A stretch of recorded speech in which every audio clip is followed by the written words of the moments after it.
Abre sua Bíblia lá em 2 Crônicas, capítulo 7, versículo 14. Se o meu povo, que se chama pelo meu nome, se humilhar e orar e me buscar e se converter dos seus maus caminhos, então eu ouvirei dos céus, perdoarei os seus pecados e sararei a sua terra. Vamos ler todos juntos? Porque você conhece, eu escutei várias vozes, né? Que a gente quer falar junto. Vamos no 3. 1, 2, 3. Se o meu povo, que se chama pelo meu nome, se humilhar e orar, buscar a minha face e se afastar dos seus maus caminhos, dos céus eu ouvirei, perdoarei o seu pecado e curarei a sua terra. Amém? Você crê nisso? Glória a Deus, eu creio nisso. Irmãos, quando nós falamos de avivamento, pode ser verdadeiro comigo. O que você pensa com avivamento? O que a gente pensa quando a gente fala, aquele culto lá é avivado? A gente pensa logo em quem? Barulho, não é? Pode falar. Que é muita música, é muito barulho, a gente confunde avivamento com movimento, né? Com a êxtase espiritual, com gritarias, com línguas inteligíveis, com profecias ou profetadas, né? A gente tem visto muita profetada aí, muitos movimentos que nos levam a um desgaste físico. Então a gente sai desses movimentos, desses cultos, falando, nossa, esse culto foi avivado, esse culto tem avivamento. Eu lembro que quando eu era adolescente, não faz muito tempo assim, né? Eu vou contar uma coisa para vocês. Eu era junior, a Vivi era a tia dos juniores. Eu falei, Vivi, eu ia... Brincadeirinha. Mas a Vivi já era professora lá dos juniores, minha parceira aqui de missões. Irmãos, eu lembro que eu fui numa igreja, eu era adolescente, um amigo meu era de uma igreja, uma grande igreja aqui da proximidade, e nós fomos num culto, ele falou, você vai lá nesse culto, congresso dos adolescentes, e o culto vai ser avivado. Eu fui, né? Vamos lá, fui sozinho. Cheguei lá, sentei, estava assim, uma galeria, a igreja é muito grande, irmãos, bem maior que a nossa, assim, e aí tinha um pastor pregando, e o negócio parecia estádio de futebol. O negócio estava assim para derrubar mesmo, aquele culto abençoado, vai cair o templo, o negócio estava fervendo. E aí eu lembro que eu estava na galeria, ele olhou lá, né, do púlpito e falou assim, fala aí para a geladeira que está do seu lado, que aqui tem fogo, aqui o fogo vai descer, e você é a geladeira que está aí. Eu falei, rapaz, deve ser comigo, né? Olhei assim, estava todo mundo me olhando, que eu estava ali quietinho, né, só escutando, Batista Raiz, quietinho. Mas aí, no outro dia, meu colega falou, você gostou? Você viu que o culto pegou fogo, foi avivado. Irmãos, a gente é perigoso a gente confundir isso. O culto foi bom, o culto foi ali intenso, a música te levou à adoração, a música te levou realmente a estar ali diante do Senhor. Não estou confrontando isso, questionando isso. Mas quando a gente fala de avivamento, é algo mais profundo. É algo que vai além, não é só algo momentâneo, algo físico, que você sai até às vezes cansado. Mas o avivamento genuíno, ele não é mais barulho, mais poder.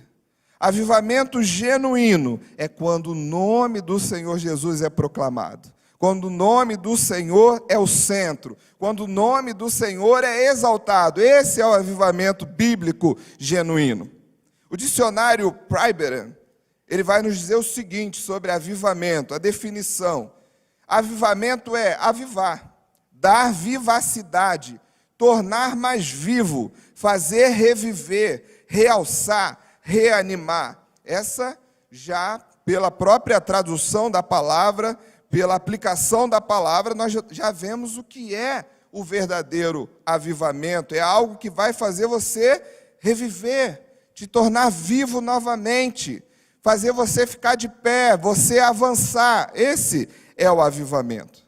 Num avivamento, irmãos, ou numa experiência religiosa genuína, o critério principal para você saber se está vivendo num avivamento é se quem está no centro da atenção é Deus ou homem.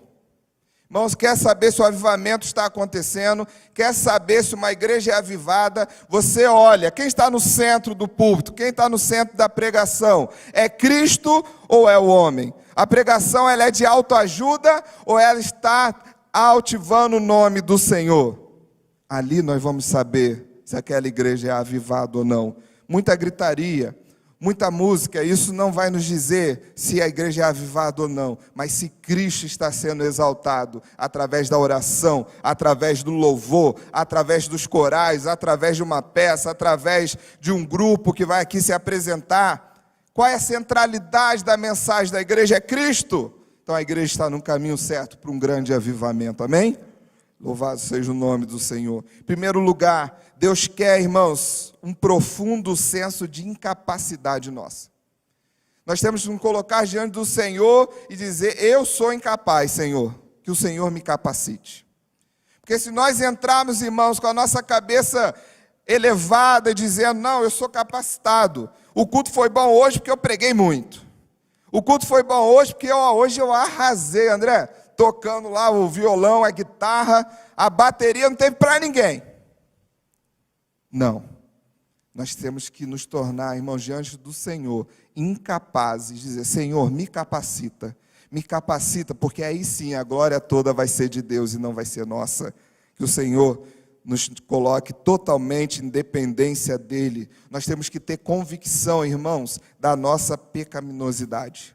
Nós somos pecadores, nós dependemos de Deus, nós precisamos de Deus. É Ele que vai nos perdoar os pecados e vai nos fazer andar uma vida em santidade. É preciso que nós possamos ter uma consciência genuína que o avivamento é fruto da atuação do Espírito de Deus. É Ele que transforma e santifica os pecadores, nos capacitando a honrar a Deus em nossas vidas.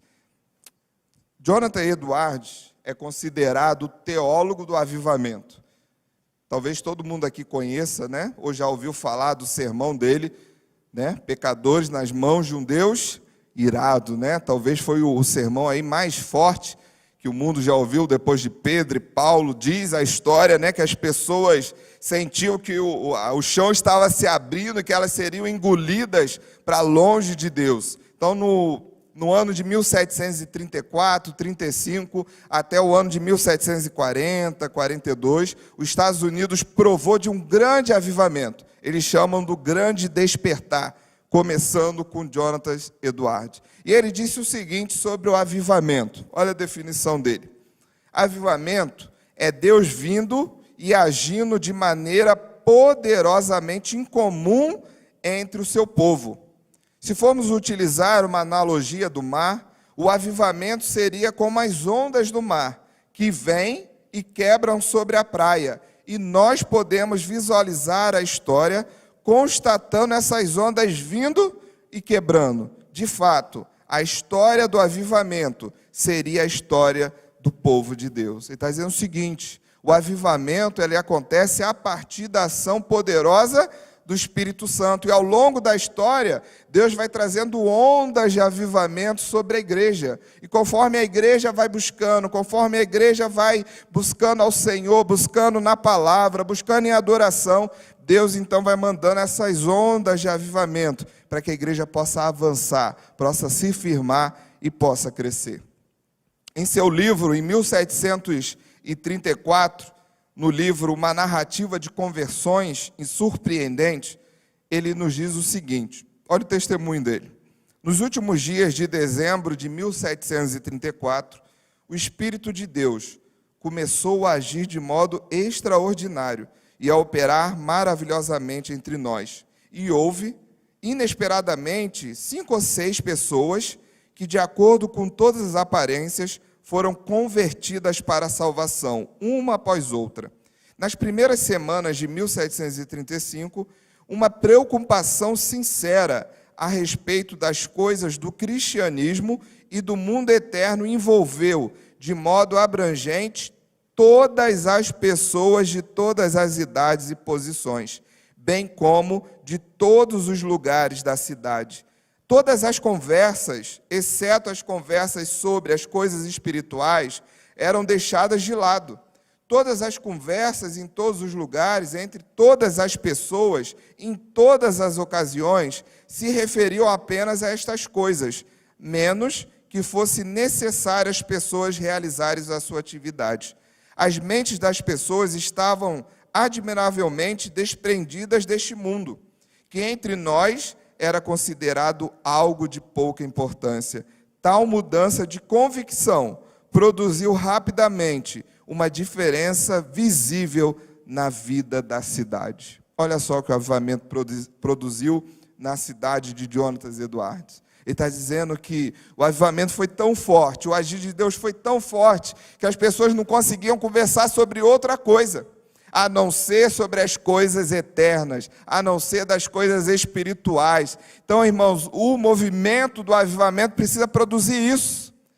A nossa vida em sociedade, a sociedade precisa ser transformada, a sociedade precisa ser alcançada, a ponto das conversas entre todos, ele diz aqui, todas as idades, todas as pessoas, serem uma só, sobre Jesus Cristo.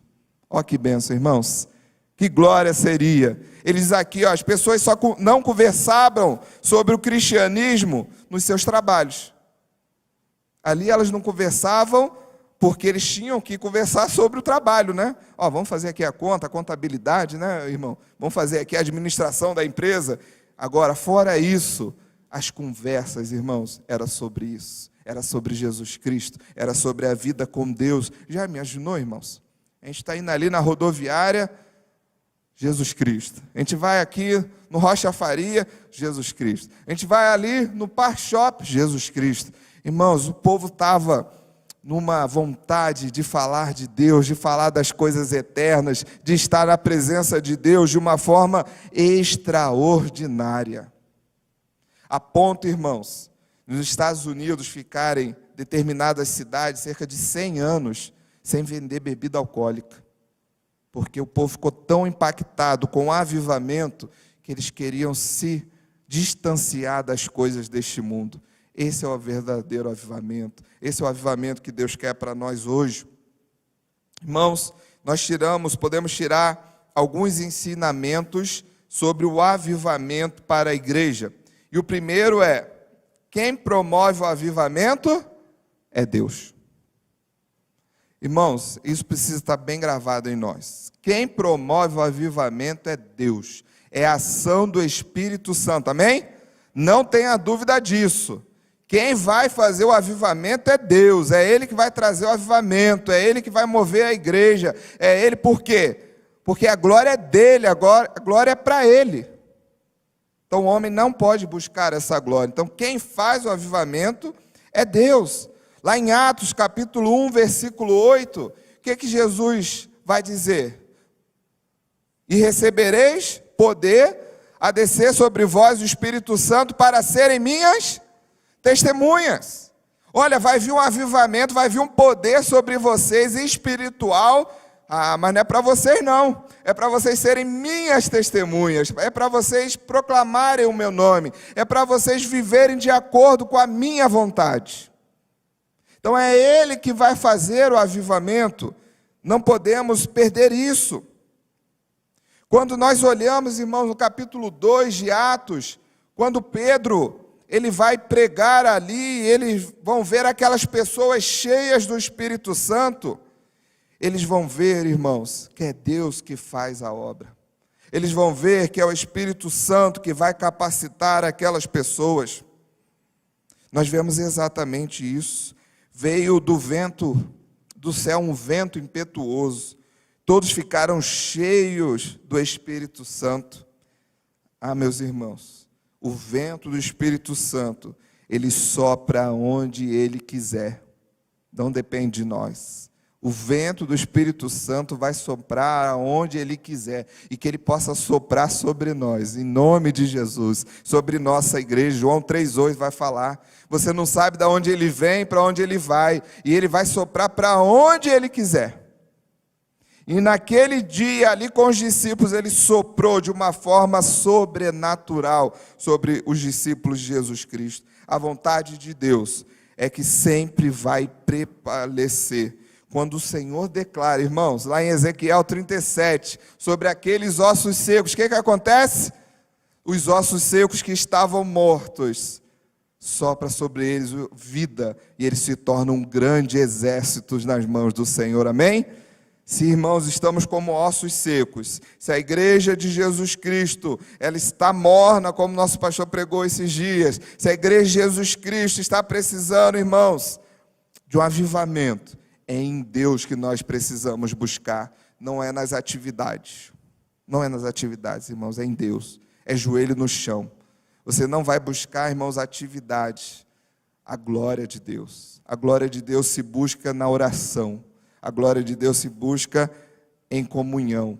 E Deus virá então com um grande sopro e fará um grande avivamento genuíno para a glória dele mesmo. Ah, pastor, então quer dizer que a gente vai ficar sentadinho aqui no banco da PIB, acolchoado, com ar-condicionado, esperando acontecer o negócio, né? Não, irmãos. A igreja, ela não produz avivamento. Você não produz, eu não produzo avivamento. A igreja também não programa avivamento. Hoje, na PIB de Campo Grande, vai ter o avivamento. Não, mas a igreja, ela busca o avivamento e ela prepara o caminho da chegada do avivamento.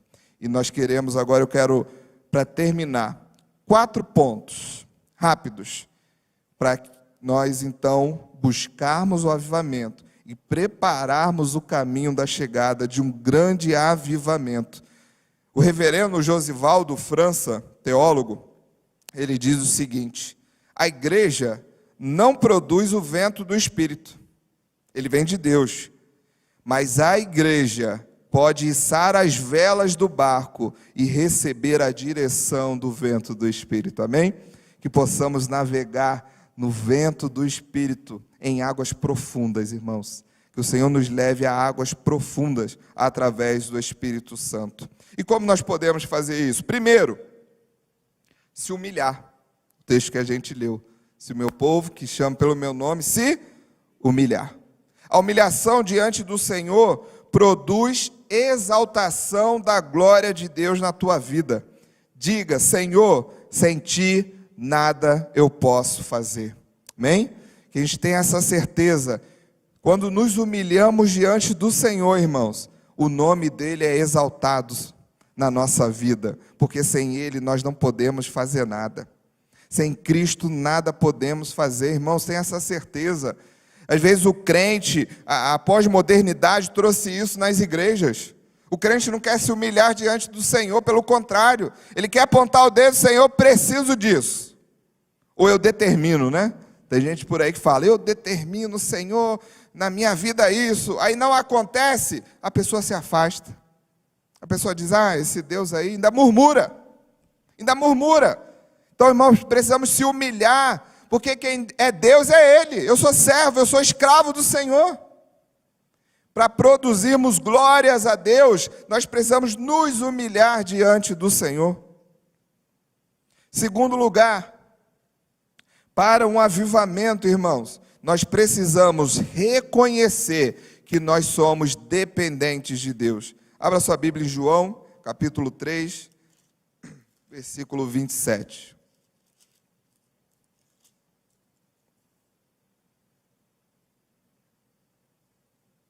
O homem não pode receber coisa alguma se do céu não lhe for dada.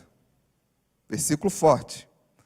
Você não pode receber nada, irmãos, se não vier de Deus, se o próprio Deus não te der. Então, irmão, não foi pela sua força, não foi pela sua inteligência, mas foi por o que Deus está fazendo na sua vida, pelo que Deus está te usando, pela inteligência que Ele tem te dado, pela força que Ele tem te dado, pela saúde que Ele tem te dado, pelo o trabalho que Ele tem te dado. Por isso as coisas têm acontecido na sua vida. Então, irmãos, reconheça que você é dependente de Deus. Tudo que você tem, tudo que você faz é dado por Deus, amém? Tudo é dado por Deus. Terceiro lugar, irmãos, orar. Irmãos, não tem como nós vivermos um avivamento sem oração. Não tem como, irmãos, sem joelho no chão, sem buscar em oração. Quanto tempo a gente tem orado? Quantos minutos nós gastamos em oração? Quantas vezes a gente tem se trancado no nosso quarto e nos ajoelhado diante do Senhor e nos colocado diante do altar do Senhor? Todo movimento de avivamento, irmãos, começou na oração. E aí foi para uma dependência da palavra, pelo estudo bíblico, pela confissão de pecados, e aí Deus derramou um grande avivamento sobre a igreja. Oração. Se coloque diante do Senhor. Abre sua Bíblia.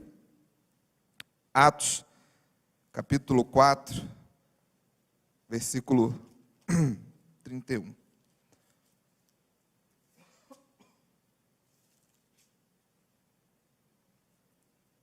Tendo eles orado, olha o poder da oração, tremeu o lugar onde estavam reunidos, todos ficaram cheios do Espírito Santo e com intrepidez anunciavam a palavra de Deus. O povo estava orando, o povo estava buscando. Em Atos 1,14, também vemos esse movimento.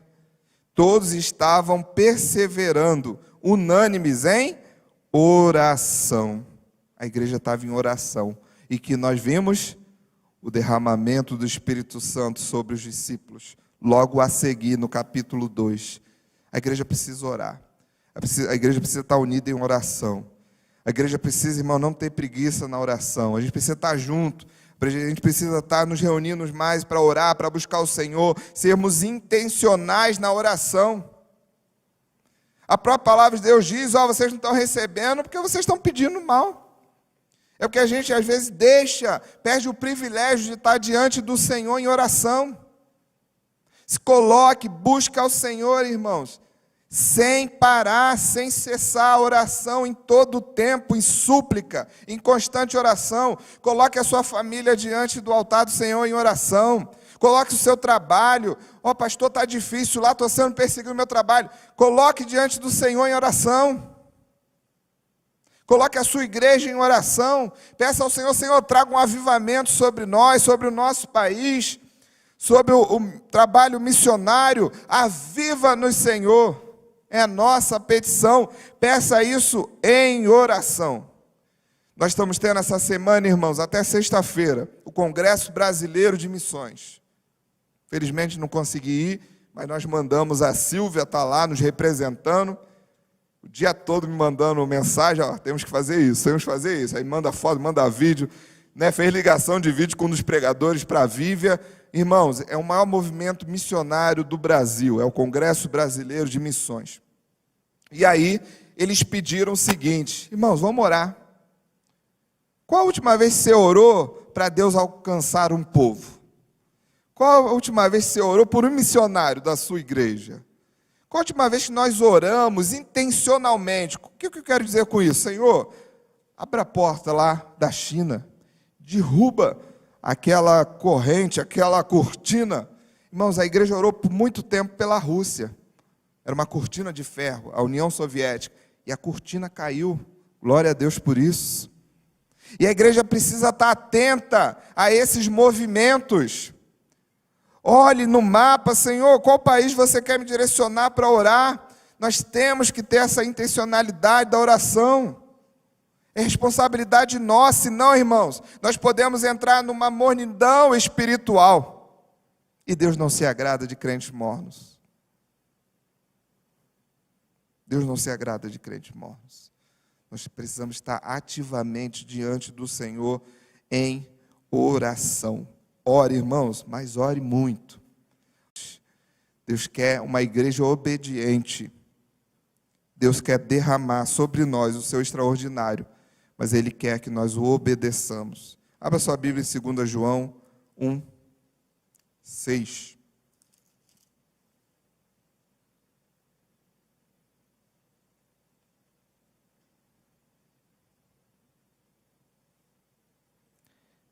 Diz assim. 2 João 6, não, desculpa, né? 2 João 6. E o amor é este, que andemos segundo os seus mandamentos. Este mandamento, como ouviste desde o princípio, é que andeis nesse amor, que obedeceis esse mandamento. Então o Senhor quer que nós o obedeçamos, quer nos obedeçamos em amor. Ele quer uma igreja que o ame acima de tudo. Ele quer uma igreja que o obedeça em tudo. Ele quer uma igreja que ame Ele sobre todas as coisas e ao próximo como a nós mesmos. Então, queridos, o texto é claro. Deus, Ele quer pavimentar o caminho para um genuíno avivamento.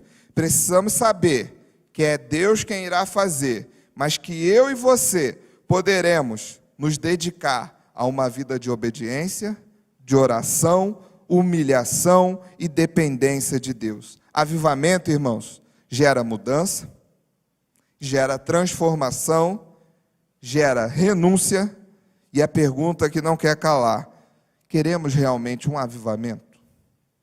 Nós queremos? Será que hoje nós realmente queremos? Você está disposto a renunciar? Você está disposto a ter sua vida realmente transformada, mudada por Deus?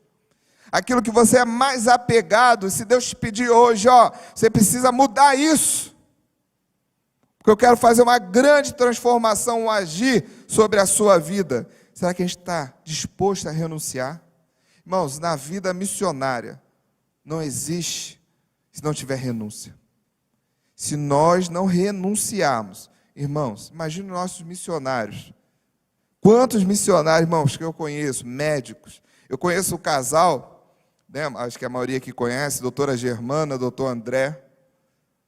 Irmãos, médicos, dentistas, empresários, consultório na Faria Lima, renunciaram tudo.